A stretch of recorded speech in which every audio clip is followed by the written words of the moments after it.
在我们老家有这么一句顺口溜：玉米刺儿米大几，吃个能活90几。虽然说的有些夸张，不过长寿老人们确实都非常的爱喝玉米粥。今天蓝妹儿就跟你分享2种煮玉米生粥的方法。锅内倒入小半锅的清水，开大火把水烧开。等锅内的水烧开之后，用手抓一把玉米生，从锅上方往下落，将玉米生落入到锅内，用老家话叫扬刺儿。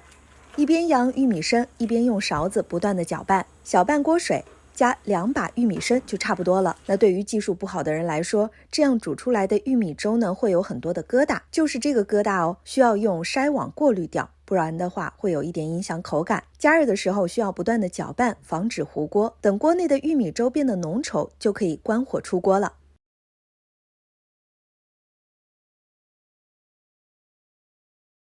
接下来我再教大家一种比较懒人的做法，往玉米生内先加入一点清水，搅拌均匀。